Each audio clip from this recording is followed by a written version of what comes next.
Assalamualaikum warahmatullahi wabarakatuh. Halo semuanya. Alhamdulillahillazi arsala rasulah bil huda wa dinil haq liyudhkirahu allazi kulli wa kafar billahi syahida. Asyhadu alla ilaha illallah wa asyhadu anna muhammadar rasulullah amma ba'du. Nah, kita hari ini mau ngobrol tentang The Miracle of Quran, atau kalau di bahasa Indonesiain, keajaiban Al-Quran. Waduh, keren banget nih judulnya. Tapi sebelum kita lanjut ngobrol-ngobrol, masa kita nggak kenalan dulu sih? Nanti kalian bingung, ini siapa yang dari tadi ngoceh di depan kalian? Nah, daripada itu kejadian, mending kita kenalan dulu. Perkenalkan, nama saya Dimas Ageng Aryo Putra Mustafa, biasa dipanggil Dimas Aryo. Nah, saya dari Fakultas Perikanan dan Ilmu Kelautan dari Departemen Budidaya Perairan. Jadi NIM saya C14012210088.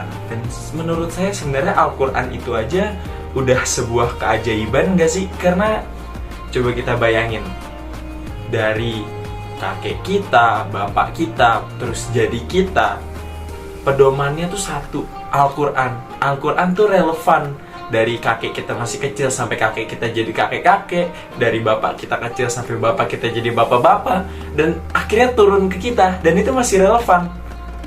Nggak, kalau misalnya kita dengerin musik tahun 80-an, 90-an, pasti kita ngerasa kayak, ih, ini musiknya ketinggalan zaman. Yang sekarang orang-orang dengerinnya udah beda, udah musik era 2000-an, tapi Al-Quran enggak, dari dulu sampai sekarang tuh sama.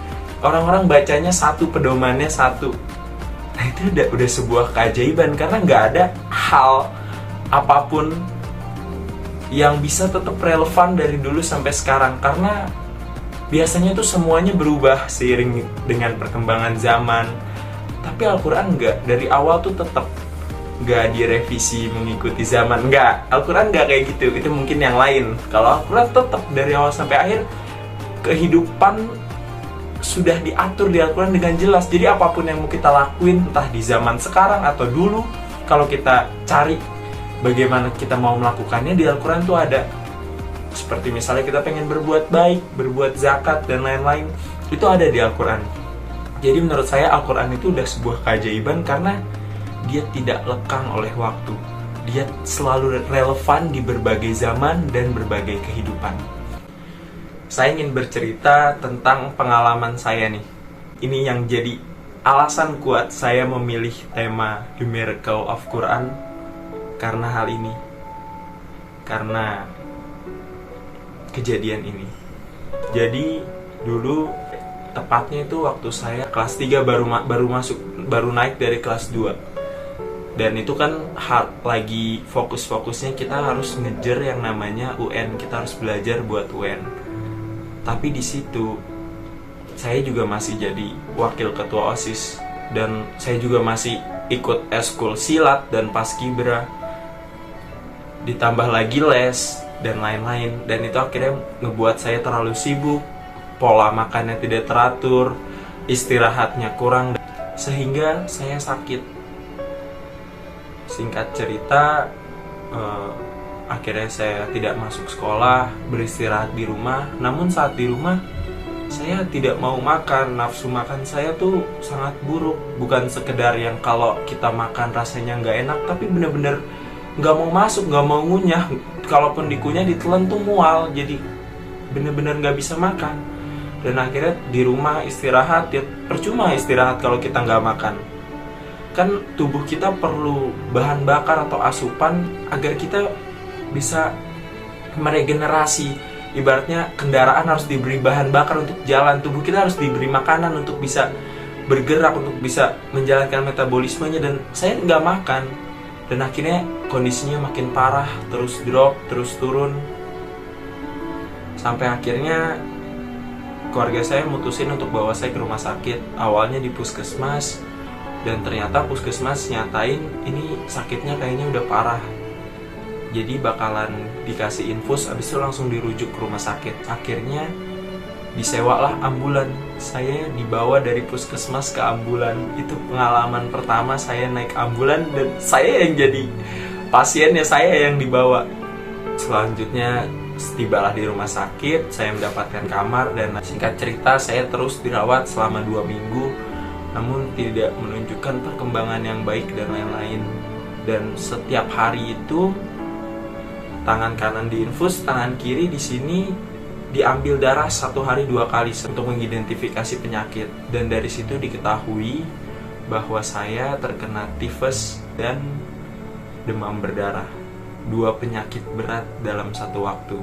Kenapa saya bisa dinyatakan demam berdarah? Karena trombosit dalam darah saya itu sangat rendah. Umumnya manusia normal 150.000 sampai 450.000. Namun saat di rumah sakit, trombosit saya menyentuh angka 50.000. Dan jika terus turun, maka saya bisa mengeluarkan darah dari pori-pori saya. Dan obatnya harusnya saya banyak makan dan lain-lain. Namun selama 2 minggu dirawat, saya juga tidak menemukan nafsu makan saya tidak bisa makan. Akhirnya kondisinya pun makin parah. Setiap hari saya dicek mulutnya oleh dokter, disuruh nganga supaya dilihat di gusi itu keluar darah apa enggak. Karena biasanya demam berdarah sebelum keluar dari pori-pori, keluar dulu dari gusi darahnya. Teman-teman sekolah banyak yang jengukin, bahkan saya sempat ngajiin sama teman-teman di kelas. Singkat cerita, tiba-tiba saya menemukan nafsu makan kembali. Saya mau makan lagi dan minum madu trombosit yang mampu menaikkan trombosit dalam darah. Sampai akhirnya perlahan tapi pasti tubuh saya membaik. Akhirnya aku nanyakan sama mama, "Ma, kok aku masih lemes ya?" Terus kata mama, "Oh, gak apa-apa, tapi Aryo jauh lebih baik." Aryo inget gak kondisi Aryo terus turun sampai Aryo tuh bener-bener gak bisa ngapa-ngapain, bener-bener cuma bisa di kasur. Jadi sekarang aja tuh mama bisa ngelihat Aryo duduk, mama udah seneng banget, mama udah bersyukur banget. Oh iya ma, aku ingat, itu gimana ya ma, kok aku tiba-tiba bisa nafsu makan, kok aku tiba-tiba bisa lumayan berproses untuk sembuh. Nah akhirnya mama saya cerita, jadi itu tiap malam kalau Aryo udah tidur, mama ngaji di samping Aryo. Pokoknya selain kita ikhtiar, selain kita berobat, pokoknya mama tawakal aja, pasrah sama Allah. Semoga Allah ngangkat penyakit Aryo, semoga Allah memberikan kesehatan ke Aryo. Dan ada satu ayat yang mama selalu ulang-ulang setiap ngaji pas Aryo udah tidur. Jadi mama baca surat At-Tolaq ayat 2 akhir sampai ayat ketiga yang bunyinya wa may yattaqillaha yaj'al lahu makhraja. Siapa yang bertakwa kepada Allah, niscaya Dia akan membukakan jalan keluar baginya. Itu ayat kedua akhir. Lalu ayat ketiganya wa yarzuqhu min haitsu la yahtasib wa may yatawakkal 'alaihi fahuwa hasbuh innallaha balighul amri qad ja'alallahu likulli syai'in qadara.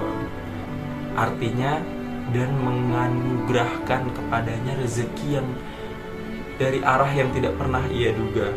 Siapa yang bertawakal kepada Allah, niscaya akan mencukupkan keperluannya.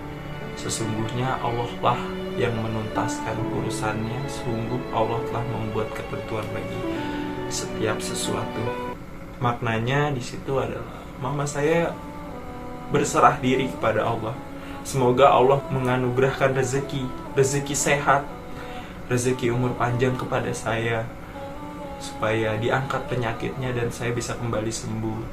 Siapa yang bertawakal kepada Allah, niscaya Allah akan mencukupkan keperluannya. Semoga dengan mama saya bertawakal kepada Allah, Allah akan mencukupkan segalanya untuk diri saya agar bisa kembali sehat lagi.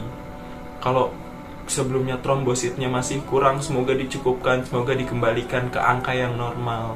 Sesungguhnya Allah lah yang menuntaskan segala urusan dan membuat ketentuan bagi setiap sesuatu.